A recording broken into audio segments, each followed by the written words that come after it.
Hey, what's going on everybody? Today's video is about modes. I'm going to give you guys a nice, concise, and digestible video on this topic, the topic of modes, and I want to tell you guys how I use modes whenever I write and create and try to come up with some sort of riff, and I want to relay that information to you all. Therefore, when it's your turn to create and your turn to write a riff or a song or an arrangement, you could take my ideas and my way of thinking about modes and potentially use it in your own creative endeavors, okay? So as always, be sure to like, comment, subscribe, let me know your thoughts and opinions on this video. Be sure to follow me on any sort of streaming service platform. I'll put my Spotify link down below in the description, as well as a pinned comment of this video. Go check out some of my music, and I will be referencing some of my own songs in this video. So if you guys want to go check them out and hear what I'm talking about, I would just really appreciate that, and it might give you some extra insight, okay? And be sure to let me know down below in the comments if you like this type of content and if you want to see more from me, okay? So, modes. Let's just cover some groundskeeping real quick. This is my custom Dean USA Thoroughbred,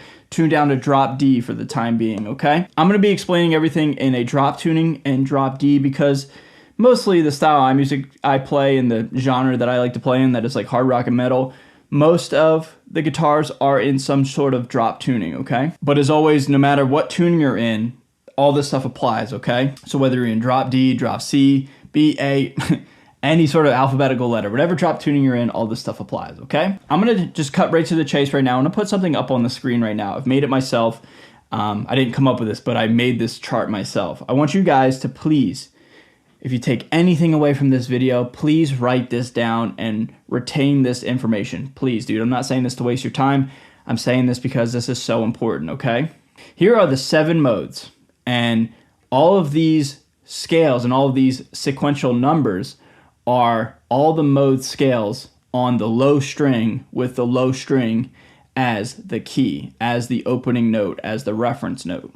So D Ionian, for example, is 0, 2, 4, 5, 7, 9, 11, and 12. And then Dorian, Phrygian, Lydian, Mixolydian, Aeolian, and Locrian or Locrian are all a numerical order, a sequential order, but all of these numerical sequences are fixed, meaning memorize these numbers in order, in these specific orders, and they will never change, they will never falter. So again, Ionian, 0, 2, 4, 5, 7, 9, 11, and 12. That is a major scale. That is an Ionian scale, an Ionian mode. What I want you guys to start to take away from this video is this. A lot of these modes have what are called different flavors or styles or, you know, vibes, however you want to describe them. Meaning, when you play these modes, when you play these scales, they create an audible, just like scene, an audible tone shift. We've been taught since the beginning of music theory that major is supposed to be happy. Now, when you put it through like a 5150 and you're in a drop tuning, it's not necessarily happy because it is, you know, an impactful type of sound. It's a metal guitar tone, a hard rock guitar tone.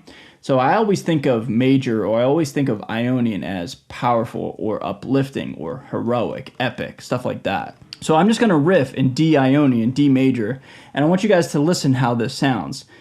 I interpret this sound and these types of riffs and notes put together as kind of epic, heroic, kind of happy, but kind of uplifting, okay? So check this out.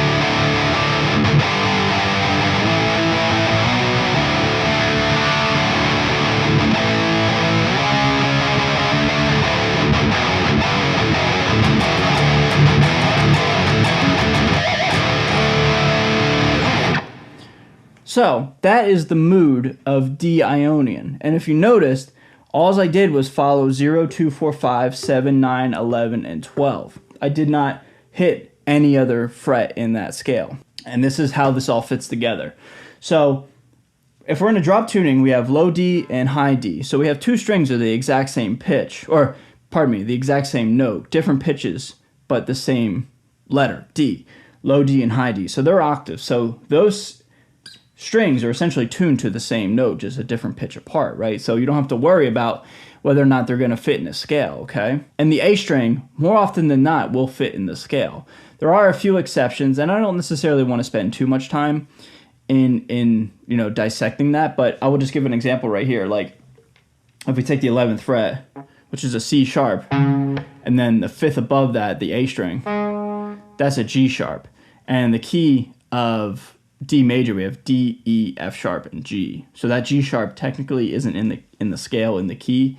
But for the sake of riffing, it really doesn't sound out of key if I'm going. Can't really tell. So that's just to cover my tracks here. But anyway, what I'm trying to paint the picture of is you can play the A string because it's just a 5th above. It's just a power chord. And more often than not, the 5th is going to fit inside of every single mode, with the exception of maybe a few instances here and there. But the bigger picture is you're following the scale on the low string, okay? Now, I want to change it up here. I want to give you a different flavor and a different vibe. I want to go Phrygian, D Phrygian. The Phrygian scale on the open string is 0, 1, 3, 5, 7, 8, 10, 12. I just recall that from memory because I've obviously done the time and the diligence to learn this stuff, but what I'm trying to convey to you guys is if you go back to the beginning of this video and you memorize that chart, no matter what tuning you're in, if you follow like a Phrygian scale, for example, and you want a specific type of sound, a Phrygian sound, which I'm going to tell you guys here in 30 seconds, if you just remember those frets and don't waver from those frets, you're going to sound correct every single time, and therefore you don't have to guess. You just go to those frets and it's going to work every single time. So a Phrygian scale, a Phrygian vibe, a Phrygian emotion, in my opinion, is very evil, very haunting, very badass, for lack of a better description. And it really stems from the minor second, the half step up from the opening key, the opening note in the key, D. So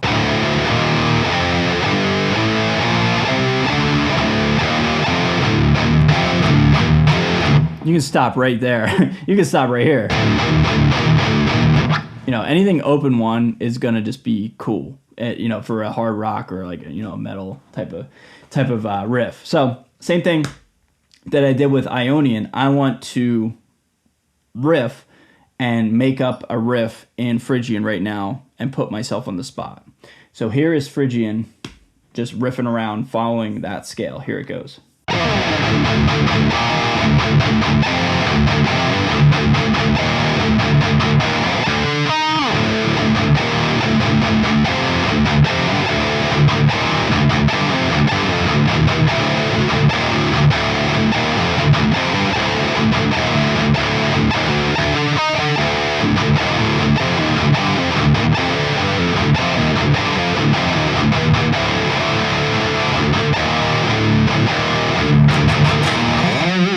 So I'm going to do something right now. I'm going to go past the octave and I'm going to play a Phrygian scale, but rather than going 0 and 1, I'm going to go like 12 and 13 and 12 and 15 and live in the Phrygian scale an octave above. And you'll start to notice, for those of you who know my sound and like know how I create and what I create, this is very much the XRC, 1-2 punch. This is literally like all my, good riffs. They're written like this. So check this out.